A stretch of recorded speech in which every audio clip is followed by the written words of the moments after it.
Kamala Harris lays out her vision for America's future. Good evening and welcome to Faith Nation. From the CBN headquarters in Virginia Beach, I'm Brody Carter. The most extraordinary story ever told. That's how the vice president described the U.S. during her highly anticipated DNC speech. As she made her pitch to voters, CBN News chief political analyst David Brody was watching. He joins us now for more. David. Well, Brody, from the story of America to the story of her life, Kamala Harris, the vice president, laid out her upbringing, but also her vision as to why she believes and hopes that she'll be the first female president in United States history, and she is vowing to never go back. With Joe Biden pushed to the sidelines, Kamala Harris had the stage all to herself. Since becoming the nominee, she has energized Democrats. Last night, she took the opportunity to reach beyond her own party. There are people of various political views watching tonight, and I want you to know, I promise to be a president for all Americans. You can always trust me to put country above party and self. Despite being vice president for 3.5 years, her narrative hasn't been fully cemented. 1/3 of voters don't really know much about what she stands for. In her mission to define it, she highlighted her career as a federal prosecutor. Every day in the courtroom, I stood proudly before a judge and I said 5 words: Kamala Harris for the people. She told a story of a middle-class girl who is now fighting for the little guy. Meanwhile, her opponent wants voters to see something entirely different. Comrade Kamala Harris. I call her comrade because she is a radical left Marxist. Harris also had a few choice words for Donald Trump. She spent large portions of her speech attacking him. Donald Trump is an unserious man. But the consequences of putting Donald Trump back in the White House are extremely serious. But what about seriousness of policy? Her recent economic proposal of price controls to bring down inflation went over poorly, even with liberal analysts. Thursday evening, she continued to be relatively vague. We will create what I call an opportunity economy where everyone has the chance to compete and a chance to succeed. On the Israel-Hamas war, a political situation that could cause her headaches with the far left of her party this fall, she carefully tried to navigate. I will always stand up for Israel's right to defend itself. President Biden and I are working to end this war such that Israel is secure, the hostages are released, the suffering in Gaza ends, and the Palestinian people can realize their right to dignity, security, freedom, and self-determination. It remains to be seen how detail-oriented she handles that issue and others as the campaign moves on. So far, she's been riding the momentum of positive vibes and party enthusiasm. The next chapter could be a heavier lift. Harris has to convince independent voters that she is the right candidate for the next 4 years. She carries some of the burden of the past administration, but she also needs to show that she is can stand on her own and know that, and voters trust that she's going to be better than Trump for the next 4 years. Certainly a lot of energy last night. David, the momentum seems to be on Kamala Harris's side after the convention. What do you expect next in this race between now and the debate coming up on September 10th?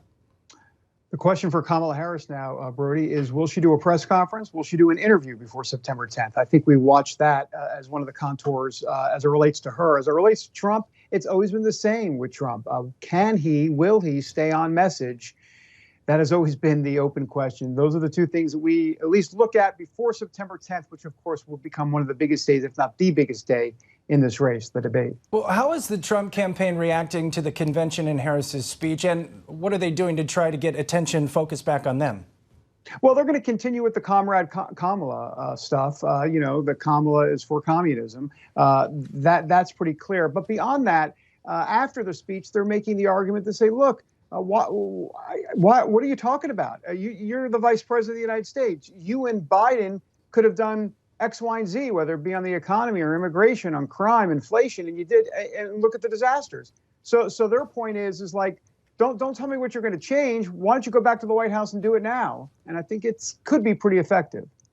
Well, David, we know you love to crunch the data, geek out on that polling data, and you often say that elections are won at the margin. So where do you see weaknesses for Harris, and where do you see weaknesses for Trump at this point?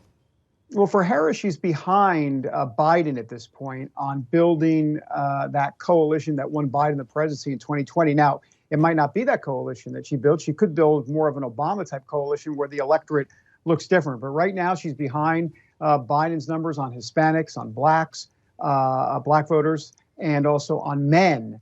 So she's got to get those numbers up. As for Trump, look, he was on a glide path with Biden beforehand, and he was going to glide through the the Sun Belt states, Arizona, Nevada, North Carolina, and Georgia. Now, all of them are in play, and North Carolina shows that actually Kamala Harris leading in North Carolina, that typically was a situation where Trump had it under control pre-Kamala, not now. Well, Chief Political Analyst David Brody here. Thank you so much for that analysis.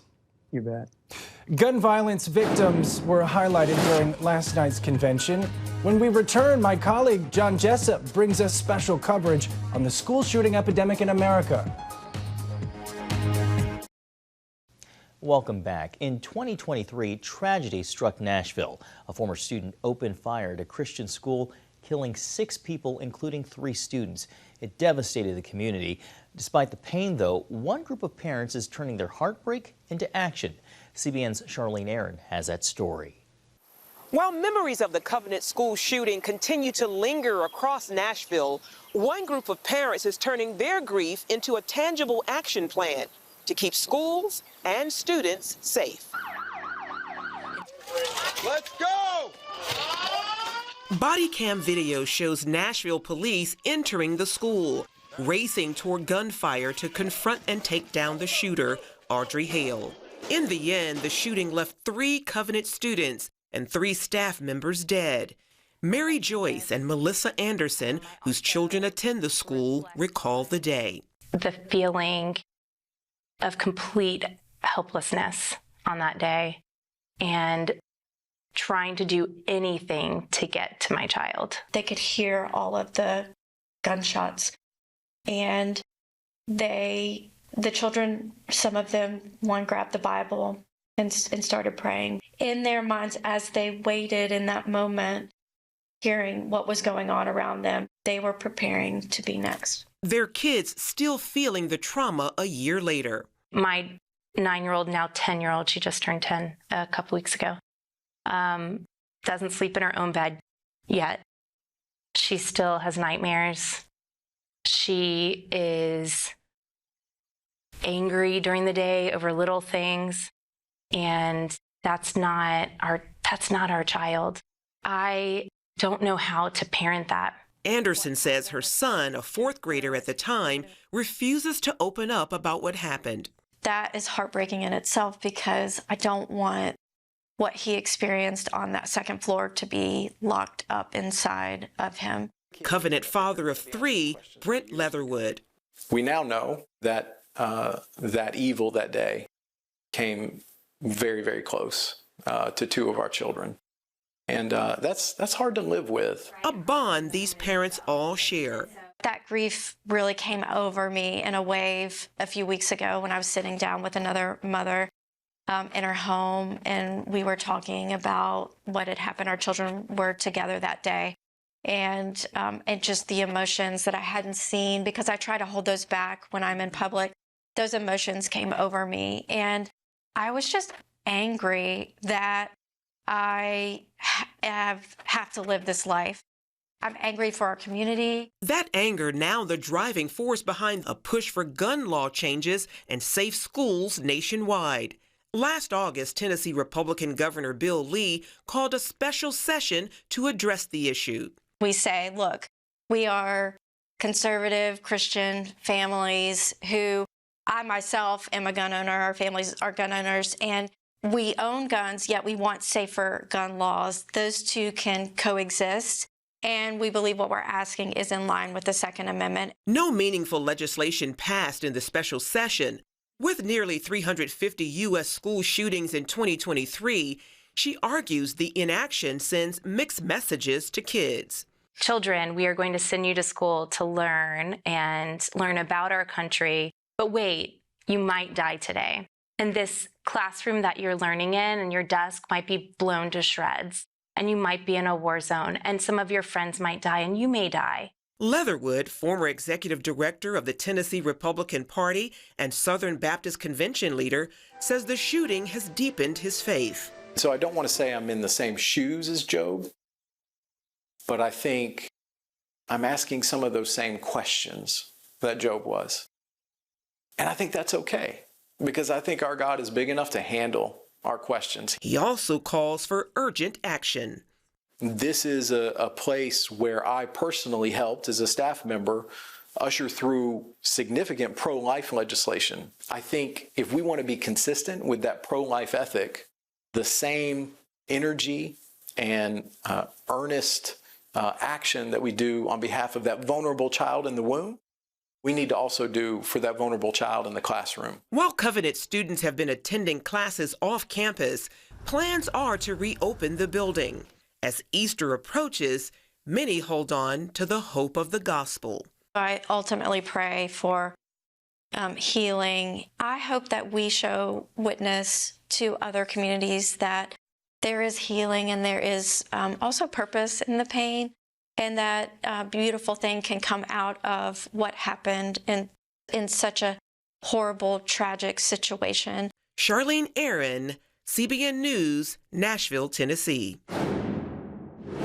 Recognize and react to critical responses in the fight to keep kids safe at school. Next on Faith Nation. School security is now a $3 billion a year business, much of that spent on high-tech equipment. But as CBN National Security Correspondent Caitlin Burke reports, some experts say the money would be better spent on training staff and students to recognize and respond to threats. Let's go!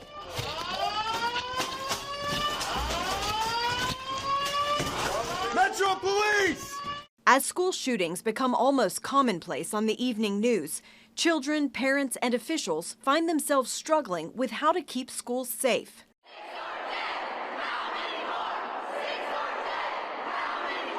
The children of this country are demanding action. Our classrooms have become killing fields.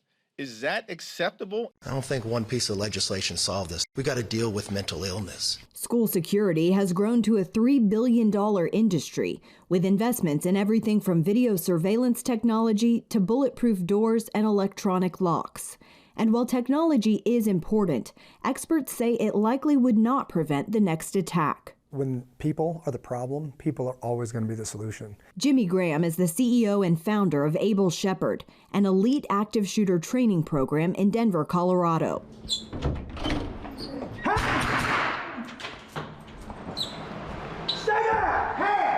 Graham says it's people knowing exactly what to do in an emergency that saves lives. So I'll walk into an institution and I'll say, can I talk to this lady right here? And I say, ma'am, what would you do if you heard gunshots? She says, I don't know. I said, well, that's where we need to start. Drawing on his background as a Navy SEAL and involvement with the CIA's Global Response Staff, Graham developed DEFEND.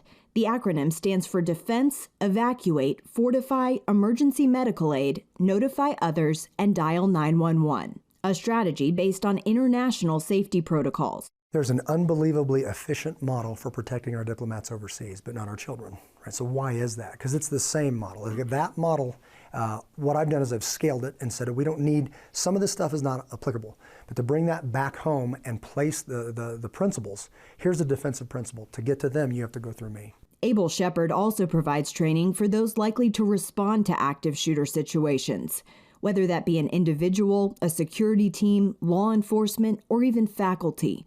The training is reality-based, allowing those who go through it to experience live scenarios. Gunshot, gun out, be ready, be ready, be ready. How? Whoa! Tell him to stay down, tell him to go down. Whoa! Graham stresses that even with all the right tools, security plans won't work if school leaders don't maintain the proper environment. The best way to describe it would be this. I get a whole faculty together and I say, whose job is it to protect this place? And everybody at the same time says, mine. In 1999, as a first responder at Columbine, Deacon Ernie Martinez experienced the moment the country realized children weren't safe at school. The big wake-up call was twofold, I think. Number one is their evil does exist without any reasons for it, right? And number two is it woke us up to, as not only a law enforcement community, but as a community as a whole, that everybody should participate in. Martinez, now retired after 40 years in law enforcement, is the director of deacons for the Archdiocese of Denver. Among his roles, helping schools in the Archdiocese come up with security plans. The important thing is collaboration, leveraging assets, partnering with local law enforcement, because we have parishes and churches and schools all across northern Colorado, and everybody is in their own different financial statuses, right? So you need to partner with your local law enforcement. You need to partner with local schools, whether they're public schools or not. It's common sense steps like training and collaboration that experts believe provide schools the best chance at stopping an active shooter, since preventing them entirely is highly unlikely. We're unique, right? What does America have that other countries don't have?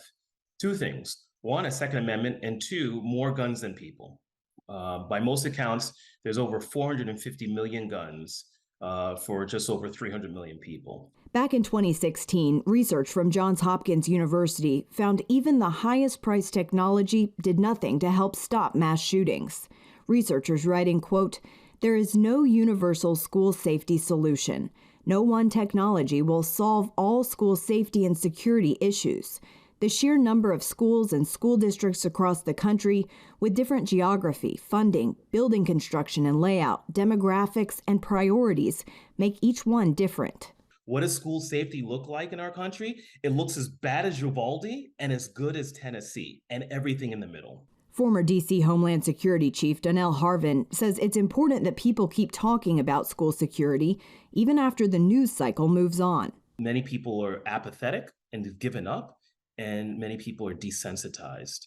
And we can't allow that apathy and that kind of,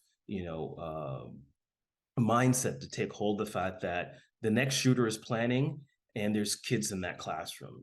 When it comes to school security, parents can also make a difference. The key is communication. Ask your child's school what they're doing, what they're not, and then don't stop asking until you get the right answer. Caitlin Burke, CBN News, Denver, Colorado. Coming up, stopping mass shooters before they pull the trigger. How a new program is helping to curb the nation's epidemic to violence. When it comes to school shootings, most attackers are young people struggling with mental and emotional issues who go on to research their plans on the internet. Now, as Brody Carter reports, an online ministry is using high-tech search tools to identify potential shooters and connect them with the help they need to redirect their path before they pick up a gun. Given the staggering growth of these violent deaths, national leaders and experts often find themselves dealing with aftermath rather than planning on prevention. One of the more frightening statistics is the number of deadly mass shootings carried out by somebody 21 or younger. That's become a focus for the Let's Talk to Them initiative. We believe that individuals who are both suicidal and have some deep-seated anger, maybe hatred, maybe vengeance, probably at some point will contemplate a mass shooting. It's a morbid connection that suicide and homicide are the second and third leading causes of death for those between the ages of 10 and 24. I think that a lot of people are looking for a mental health solution without necessarily knowing what that mental health solution is. Jordan Estrada is certainly familiar with the issue as a first responder, spending the last 15 years helping organizations put together active shooter response plans. Using that background and experience, he wants to focus on prevention by connecting potential killers with those willing and able to help. So Let's Talk to Them is a new initiative that is attempting to reach potential mass shooters, individuals who might be ideating or planning a mass shooting with a message of deterrence and and redirection onto a better path. Let's Talk to Them started in 2020 following the back-to-back tragedies in Uvalde, Texas, and Buffalo, New York. In those cases, both shooters bought their weapons after turning 18 and used social media as their sounding board. If somebody Googles or searches for any word relating to suicide, they have a response of websites to click into and phone numbers to call 24 hours a day. Ken Churchill started Talent Adventures to help fund initiatives improving societal health like Let's Talk to Them. In this case, he points out how big tech search engine optimization on the topic of self-harm can provide help for anyone browsing the internet with self-destructive thoughts or questions. Compare that to search results on statements like, "I want to commit a mass shooting," where there's not one link to help. And while they're searching for that, we could be searching for them and reach out to them, try to create a connection, try to engage them, and give them thoughts about other paths. Today, Stark helps Estrada and Churchill try to better understand that mindset. The team is searching for content, media, blogs, and videos that might speak to anyone contemplating mass violence. We want to make sure that it connects with the mindset of these individuals in a way that does not encourage or incite them to continue, but rather de-escalates them, calms them down, gets them to pause, gets them to think. Let'sTalkToThem.com is the introduction page. It shares their vision to help. However, an undisclosed dark web page is now fully operational, connecting potential mass shooters with redirectional content and chat features. At this point, are engaging with them and encouraging them to hit buttons on our website that make a phone call to 988, the National Suicide and Crisis Lifeline. But it's their choice to do the connection. The second thing that we have on the website currently is a live human 24-hour-a-day chat feature where specialists, particularly in suicide and other types of harm, these are Christian people, that they could choose to be in a chat. It's offered on our website. The organization says this isn't about surveillance or espionage. Instead, the goal is to be a light shining into the dark corners of the web. Each situation varies, however, so police could potentially get involved. Estrada says the reason behind his decision to help is because God's love is for everyone, even some capable of committing mass violence. Brody Carter, CBN News. Well, thanks so much for joining us for this special edition of Faith Nation. Have a great night.